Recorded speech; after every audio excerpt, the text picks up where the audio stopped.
Good afternoon. हम engineering drawing में नया टॉपिक स्टार्ट करेंगे आज, जिसका नाम है प्रोजेक्शन ऑफ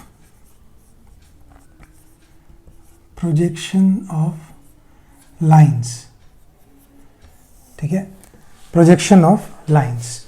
तो अभी इसमें सबसे बेहतरीन चीज़ ये है कि ये काफ़ी रिजेंबल करता है आपके प्रोजेक्शन ऑफ पॉइंट से। ठीक है, तो ये बात बिल्कुल जहन में याद रखिएगा कि आपको प्रोजेक्शन ऑफ पॉइंट्स के जितने भी लेक्चर हैं उसको बाकायदा देख लीजिएगा, उसके न्यूमेरिकल प्रैक्टिस कर लीजिएगा, तभी आप प्रोजेक्शन ऑफ लाइंस पे आइएगा। डायरेक्टली अगर आप सोचते हैं कि थोड़ा प्रोजेक्शन ऑफ पॉइंट पढ़ लिया, थोड़ा प्रोजेक्शन ऑफ लाइन सब शुरू कर लें, तो इस तरीके से बहुत ही एम्बिगियस होगा, आप वाइवा के और एग्ज़ाम के आंसर्स नहीं दे पाएंगे। ठीक है, तो सबसे पहली चीज़ कि प्रोजेक्शन ऑफ पॉइंट अपना क्लियर कर लीजिएगा बिल्कुल से, तभी इस पे आइएगा, क्योंकि उसी पे सारा बेस्ड है ये। ठीक है, वो हम देखेंगे भी कैसे है, वो सारी बातें यहाँ करेंगे। ठीक है, तो बात करते हैं हम प्रोजेक्शन ऑफ लाइंस में। तो हम बात करेंगे सबसे पहले लाइंस की। अब हमारी जो होगी वो है सबसे पहली बात स्ट्रेट लाइन। हम यहाँ पे सारी बातें जो करेंगे वो स्ट्रेट लाइन की करेंगे। ठीक है, लाइन भी कह सकते हैं, straight line basically straight line है। तो स्ट्रेट लाइन की डेफिनेशन क्या होती है ये भी आपको पता होना चाहिए, कैसे आप पहचानेंगे कि वो स्ट्रेट लाइन है।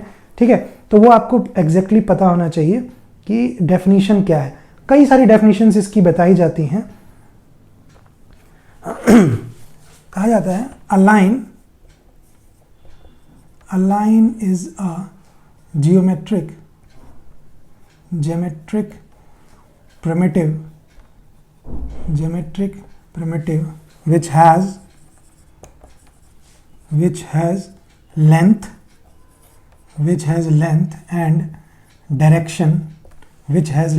and direction but no thickness।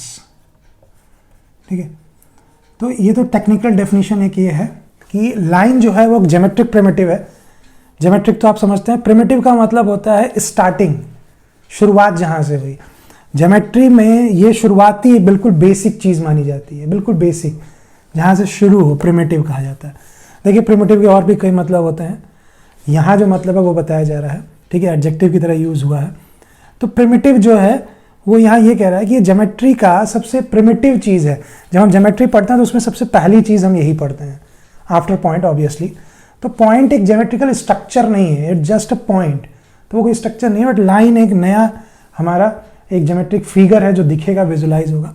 तो ज्योमेट्रिक में प्रिमिटिव इसी को कहा जाता है, यहीं से शुरुआत मानी जाती है। तो a line is a geometric primitive which has length. इसकी लेंथ होती है, मतलब ये इसकी कुछ लंबाई होगी, लेंथ होगी, डायरेक्शन भी होगी कि लाइन यहाँ से उधर की तरफ, नॉर्थ की तरफ है। भाई लाइन किधर भी हो सकती है। डायरेक्शन का मतलब ये है कि मान लीजिए ये पॉइंट है, स्टार्टिंग पॉइंट है लाइन का, और वो किधर भी जा रहा है। तो एक डायरेक्शन ये है कि भाई यहाँ से इस जगह से, अगर हम ये नॉर्थ मान रहे हैं, ये साउथ है, तो ये ईस्ट होगा। तो ईस्ट की तरफ लाइन बढ़ रही है, या वेस्ट की तरफ लाइन बढ़ रही है, या साउथ की तरफ लाइन बढ़ रही है, तो ये डायरेक्शन भी होता है। तो लाइन की लेंथ होगी, डायरेक्शन होगी, बट नो थिकनेस। माना जाता है कि इसकी थिकनेस नेग्लिजिबल है, उसको हम स्ट्रेट लाइन कहते हैं। ठीक है, अब आप कहेंगे कि हमने सर लाइंस तो पढ़ा था, उसमें हमने थिकनेस भी डिफाइन की थी कि अलग अलग लाइंस इतने थिकनेस की होंगी। That's a different thing, the basic definition, primitive definition. अब उसकी थिकनेस हम बना दें तो ऐसा नहीं कि वो लाइन नहीं रहेगी। ठीक है, क्लियर। और भी कई डेफिनेशंस होती हैं, ये एक डेफिनेशन है। एक डेफिनेशन और भी कही जाती है, ठीक है, कि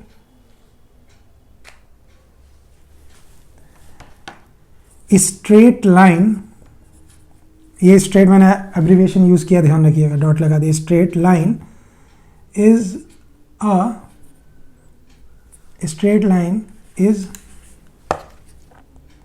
द लोकस ऑफ पॉइंट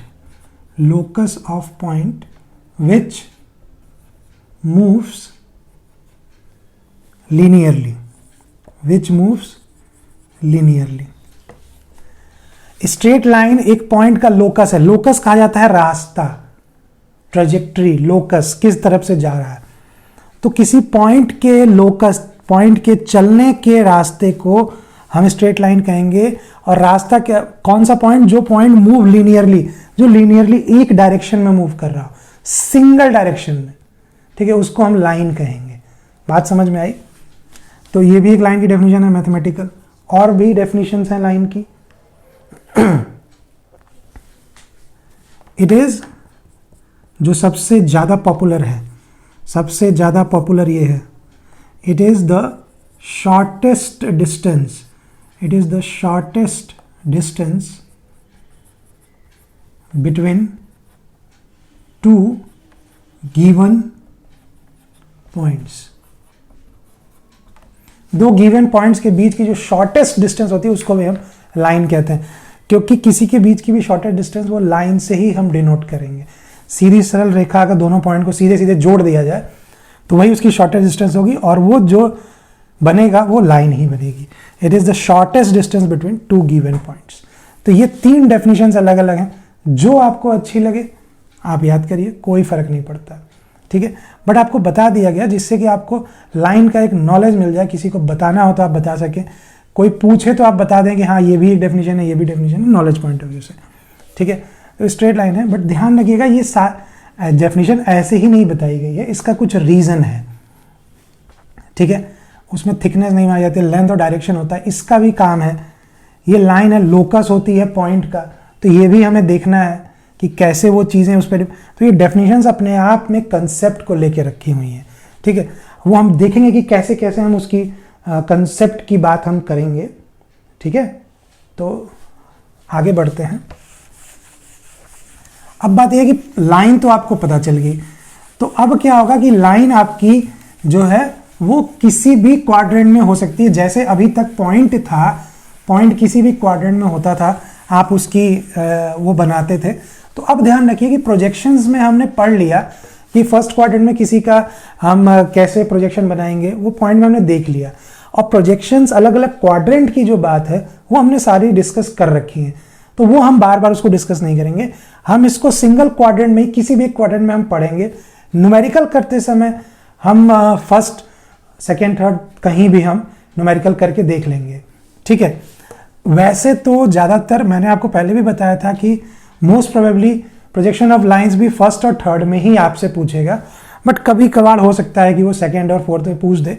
नहीं पूछना चाहिए, ये not a good practice, because हमने बताया भी था कि सेकेंड क्वाड्रेंट और फोर्थ क्वाड्रेंट में मे बी चांस, ऐसा चांस है क्योंकि वहाँ वीपी और एचपी दोनों ओवरलैप करते हैं। सेकेंड क्वाड्रेंट में या सेकेंड एंगल प्रोजेक्शन में दोनों ही प्लेन आपके above the X Y line होते हैं, फोर्थ एंगल प्रोजेक्शन दोनों below the X Y line होते हैं। तो उसमें क्या होगा कि दोनों ओवरलैप करेंगे, तो हो सकता है कि जितनी वो लाइन इक्वी डिस्टेंस हो वर्टिकल प्लेन और हॉरिजेंटल प्लेन से, जितनी दूरी वो वर्टिकल प्लेन से दूर है उतना ही वो हॉरिजेंटल प्लेन से दूर हो। तो प्रोजेक्शन में क्या होगा, जब दोनों ओवरलैप कर रहे हैं तो दोनों लाइन एक ही लाइन पे ओवरलैप हो जाएगी।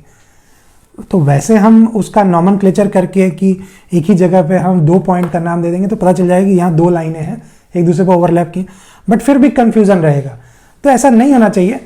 तो वैसे वो जब भी क्वेश्चन देगा तो वो यही देगा कि वो ओवरलैप नहीं करेंगे, दोनों की डिस्टेंस अलग अलग प्लेन से अलग अलग होगी उस लाइन की, ठीक है। तो बेसिकली जो हमारी बात है कि हमारा अगर जैसे हमारा पॉइंट अलग अलग प्लेन में जा रहा था, वैसे ही अब हमारा जो आपका लाइन है वो अलग अलग प्लेन में रखी जाएगी और उसका प्रोजेक्शन देखेंगे, उसका प्रोजेक्शन हम फाइंड करेंगे, ठीक है।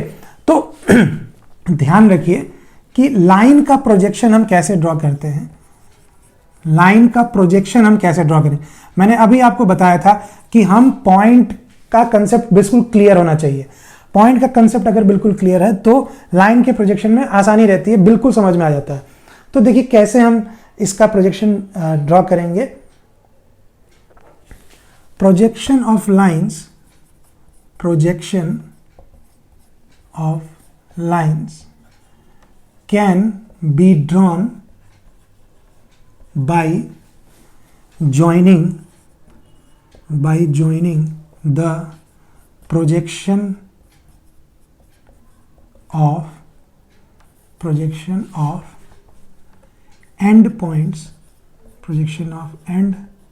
points of the line, ठीक है, projection of and points of the line. बात समझ में आई? मतलब लाइन का प्रोजेक्शन ड्रॉ करने के लिए लाइन पे, लाइन है ये कोई भी लाइन है, तो इसके दो एंड पॉइंट्स होंगे, दोनों एंड को, दोनों जो अंत हैं, दोनों अंत को हम एक पॉइंट से डिनोट कर सकते हैं।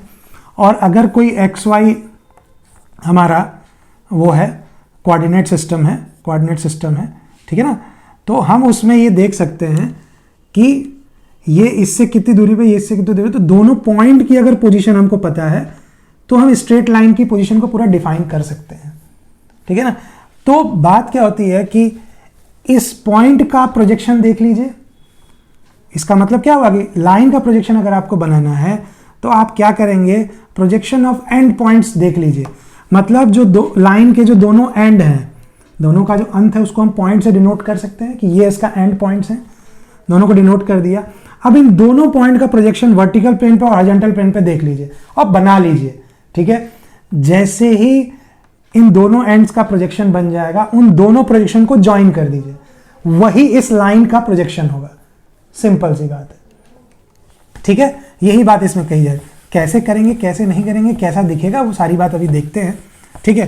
तो इसमें जो अगली हमारे दिमाग में आता है, तो प्रोजेक्शन ऐसे ड्रॉ किया जाता है, क्योंकि अभी देखिए ये वाली बात में कौन सा डेफिनेशन यूज हुआ, ये जो हमने बात बताई, projection of lines can be drawn by joining the projection of and points of the line.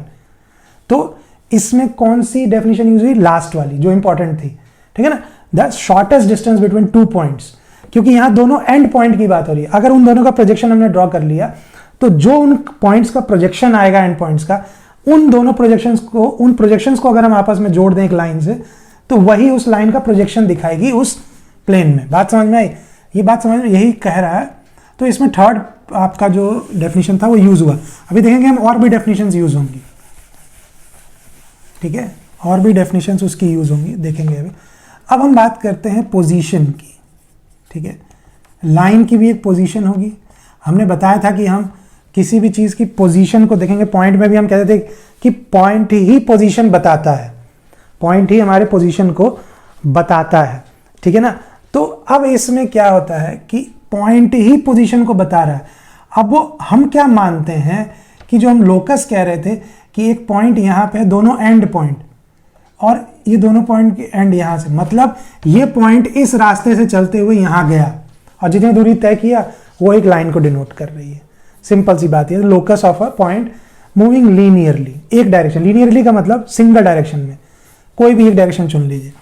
तो पोजीशन, इन दोनों पॉइंट्स की अगर पोजीशन हम डिफाइन कर दें तो हम बता देंगे कि हमारा लाइन की पोजीशन क्या है, ठीक है। तो पोजीशन भी हम आराम से डिफाइन कर देंगे। बट अब देखिएगा कि यहां भी जैसे हम पॉइंट बोलते थे कि position of lines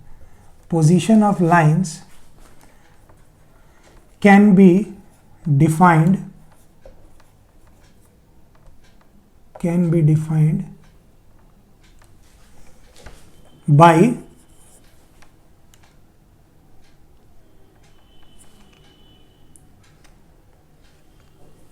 the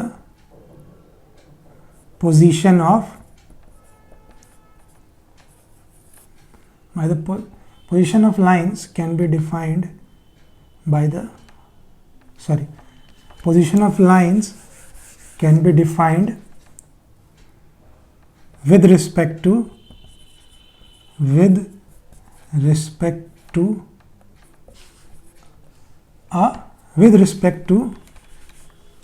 the reference planes। जो रेफरेंस प्लेन होंगे, मतलब हम किसी भी लाइन की पोजीशन जो है वो किसी प्लेन के हिसाब से ही देंगे, रेफरेंस प्लेन के रिस्पेक्ट में ही देंगे, ठीक है ना। किसी प्लेन के रिस्पेक्ट में देंगे। आपको याद होगा कि प्रोजेक्शन ऑफ पॉइंट में भी हम यही बात करते थे। प्रोजेक्शन ऑफ पॉइंट में भी हमने यही कहा था कि अगर कोई पॉइंट है, क्वेश्चन में भी यही आता है कि the point is 30 mm in front of VP. VP का मतलब वर्टिकल प्लेन, मतलब हम प्लेन से उस पॉइंट की पोजीशन बता रहे हैं, ठीक है ना, vertical plane horizontal and above horizontal plane, 40 mm above horizontal plane, 40 mm below horizontal plane, तो हम प्लेन से उसकी पोजीशन डिफाइन करें। तो वैसे ही हमारा लाइन भी प्लेन से उसकी पोजीशन बताई जाएगी। बट अब देखिए पॉइंट में तो सिंगल पॉइंट था, लाइन में 2 पॉइंट मिलेंगे, अब दोनों पॉइंट को हम अलग अलग बताएं पॉसिबल, बट पूरी लाइन को अगर एक साथ बताएंगे तो उसका भी एक मेथड है, ठीक है, और उसी मेथड को हम पोजीशनिंग कहते हैं। और वो कैसे हम करेंगे देखिए, such as respect to the reference plane, such as पहला लाइन पैरेलल टू 1 और बोथ द प्लेन्स। देखिए प्लेन अभी भी 4 क्वाड्रेंट्स हमने जो बनाए, हमने आपको पहले भी बताया था कि हमारे पास 2 ही प्लेन है, हॉरिजॉन्टल प्लेन, वर्टिकल प्लेन, उन्हीं को आपस में कैसे क्रॉस करके हम 4 क्वाड्रेंट्स में डिवाइड करते हैं वो भी आपको बता दिया, ठीक है। बेसिकली क्या है, लाइन पैरेलल टू 1 और बोथ प्लेन्स, मतलब या तो लाइन, ये पोजीशन बताया जा रहा है, वो लाइन एक या दोनों प्लेन, या तो एक प्लेन से पैरेलल होगी, दूसरे से नहीं होगी, या दोनों से ही पैरेलल हो सकती है। तो ये एक पोजीशन का तरीका है डिफाइन करने का, ठीक है, ये एक तरीका है। लाइन कंटेन्ड बाय 1 और both the planes,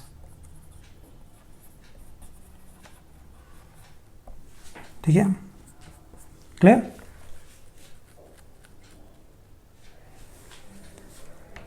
line perpendicular to 1 of the plane. चौथा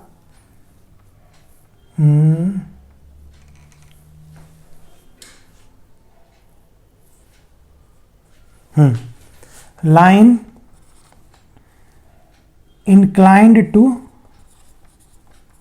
1 plane and parallel के लिए abbreviation, parallel to other plane, एक प्लेन से इंक्लाइंड हो और दूसरे से पैरेलल हो जाए, ये हो सकता है। या 5वां, line inclined to both planes, ठीक है ना, याद रखने के लिए। तो देखिए सिंपल सी बात यह है कि एक लाइन किसी से पैरेलल होगी, प्लेन से एक से पैरेलल हो सकती है, या हो सकता है दोनों से पैरेलल हो, या हो सकता है वो लाइन उसी प्लेन पे ही आ जाए, जैसे वर्टिकल प्लेन है, अब ये लाइन इस प्लेन पे ही है, इस प्लेन से इसकी कोई दूरी नहीं है, इस लाइन की इस प्लेन से दूरी 0 है, तो इसको हम क्या कहेंगे, ये प्लेन ही इस लाइन को कंटेन कर रहा है, अपने में ही रखा है। तो ये हो सकता है कि लाइन कंटेन्ड बाय 1 और बोथ द प्लेन, ठीक है। ऐसे ही लाइन अब इंक्लाइंड भी हो सकती है, किसी एंगल पे भी हो सकती है, हो सकता है एक से एंगल पे हो, दूसरे से पैरेलल हो, और लाइन दोनों ही प्लेन से इंक्लाइंड हो सकती है। जो सबसे इंपॉर्टेंट चीज होती है, ध्यान रखिएगा, सबसे खतरनाक यही है।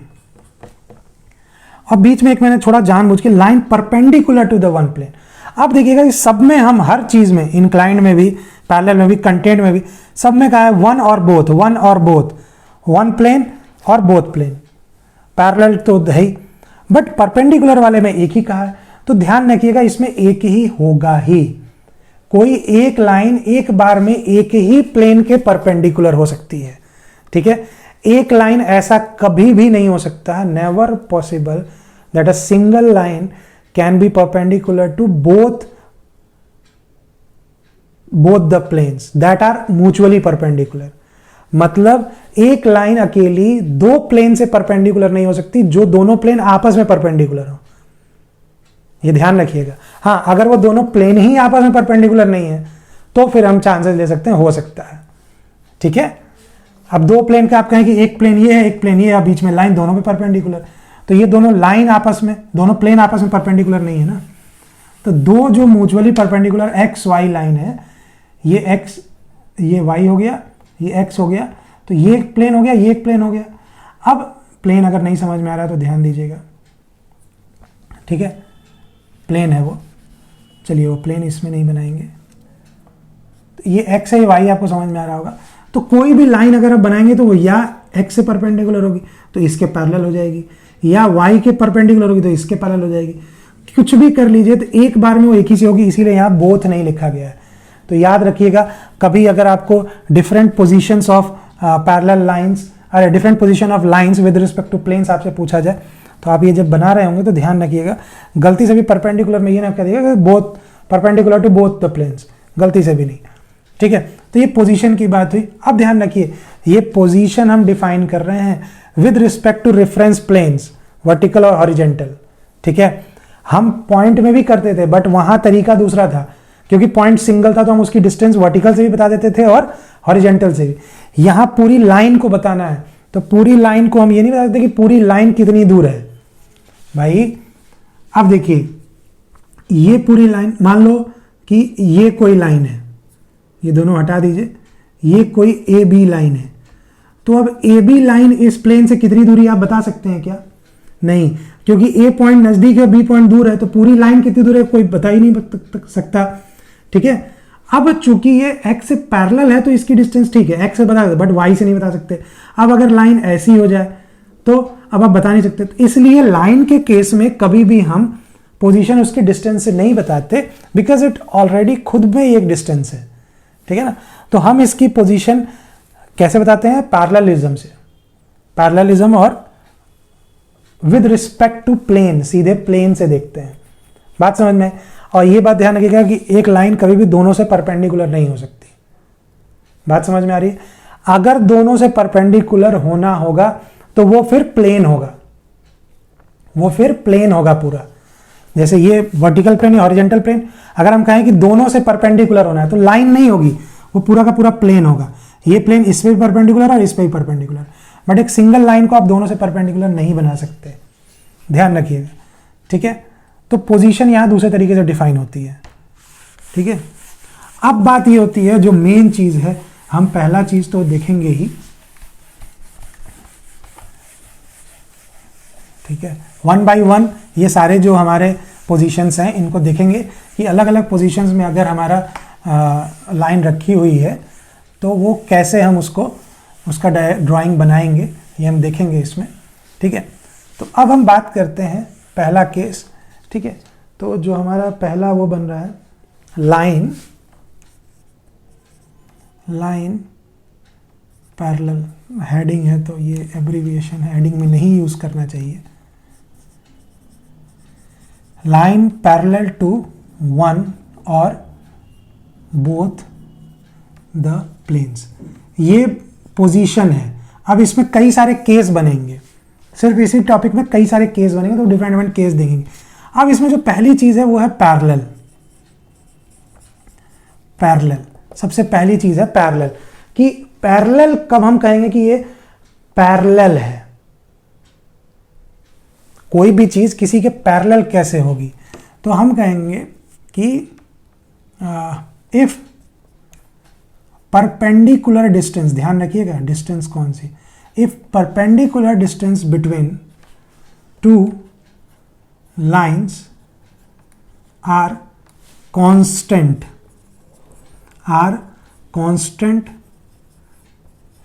throughout its length and they do not intersect each other, then they are said to be parallel, ठीक है। मतलब कि अगर ये कोई लाइन है और ये एक लाइन है, अगर हम कह रहे हैं कि ये दोनों आपस में पैरेलल हैं कि नहीं है, तो ये कब पैरेलल होंगी? जब इन दोनों के बीच की जो परपेंडिकुलर डिस्टेंस है, ये distance through out its length constant हो, कांस्टेंट कभी ना बदले, ठीक है ना। तो मतलब कि अगर हमको चेक करना हो तो हम देख लें, अगर इसका ये वाला एंड के बीच की डिस्टेंस नाप लें और दूसरे एंड के बीच की डिस्टेंस नाप लें, अगर दोनों बराबर आती हैं तो भाई सिंपल सी बात है, क्योंकि लाइन तो स्ट्रेट है ना, ऐसा थोड़ी है स्ट्रेट लाइन की बात कर रहे हैं, वो ऐसे थोड़ी है, ये तो कर्व ही हो गया, ये अलग हो गया, स्ट्रेट लाइन तो हुआ नहीं, ठीक है ना। तो स्ट्रेट लाइन की बात करें, स्ट्रेट लाइन के पैरेललिज्म की, तो स्ट्रेट है तो अगर एंड पॉइंट के बीच की डिस्टेंस सेम है तो बीच में भी सेम ही होगी, तो ये दोनों पैरेलल हो गए। बट ऐसा हमेशा नहीं होता, देखिए कभी कभी दिक्कत हो जाती है। अब देखिए ये डिस्टेंस एंड पॉइंट की और ये भी एंड पॉइंट की, दोनों बराबर हैं, बट फिर भी ये दोनों पैरेलल नहीं है। तो सिर्फ एंड पॉइंट से नहीं होता, मेन जो रीजन है वो है if perpendicular distance between two lines are constant throughout its length. Constant का मतलब वो कांस्टेंट रहे, कभी बदले ना, हमेशा उतनी ही डिस्टेंस दोनों के बीच बनी रहे, ठीक है। तो वो दोनों लाइंस जो हैं वो आपस में क्या होंगी, पैरेलल हो जाएंगे। बात समझ में आ रही है? And they do not intersect each other, ये होना चाहिए, मतलब इंटरसेक्ट नहीं करनी चाहिए, बट ये जरूरी नहीं है। अगर कांस्टेंट है थ्रू आउट इट्स लेंथ, अगर ये फॉलो कर रहा है पूरी लेंथ के अक्रॉस, अगर कांस्टेंट है तो क्या होगा, वो लाइन दोनों आपस में पैरेलल हो जाएंगी, ठीक है। तो वैसे तो ये जरूरी नहीं है इंटरसेक्ट ईच अदर, अगर ये फॉलो हो रहा है तो। अगर ये फॉलो हो रहा है सिंपल सी बात है, कांस्टेंट कब रहेगी, जब कट नहीं करेगी, ठीक है। बट दिमाग में ये बात भी होनी चाहिए कि पैरेलल लाइन कभी इंटरसेक्ट नहीं करती हैं, इसलिए भी ये बता दिया, then they are said to be parallel. But ये नेसेसरी कंडीशन नहीं, अगर ये हो गई तो ये अपने आप उसमें समाहित है। बात समझ में आई? तो पैरेललिज्म, अब ये देखिए ये डेफिनेशन ऐसे ही नहीं बताई, ये बात आपको जहन में रखना है, क्योंकि अभी ड्राइंग में कंफ्यूजन पैदा होगा और यही चीज आपको वो कंफ्यूजन दूर करेगी कि कब हम पैरेलल कह रहे हैं, कब पैरेलल नहीं कह रहे हैं, ठीक है ना। आपको चेक करना पड़ेगा लाइन पैरेलल है कि नहीं है ना, वरना बड़ा कंफ्यूजन होता है इसमें। बच्चे बार बार कंफ्यूज हो जाते हैं कि अरे यार ये तो पैरेलल नहीं दिख रहा है। दिखने से नहीं, ध्यान से देखिएगा तब पता चलेगा क्या देखना है, हमें क्या चीज देखनी है वो हमें पता होना चाहिए। बात समझ में आ रही है? तो पैरेललिज्म को हम ऐसे चेक करेंगे, ठीक है। तो पैरेलल बात हमें पता चल गई। अब हम इसमें केस 1 डिस्कस करते हैं, पहला केस डिस्कस करते हैं, अलग अलग किस किस तरह की लाइनें पैरेललिज्म में आ सकती हैं, क्योंकि अपने आप में ही ये 2 केस है। तो केस 1 इसमें देखते हैं, case first, line parallel to HP मान लीजिए। हॉरिजॉन्टल प्लेन से अगर लाइन पैरेलल है तो हम कैसे उसको करेंगे, ये चीज हम देखते हैं।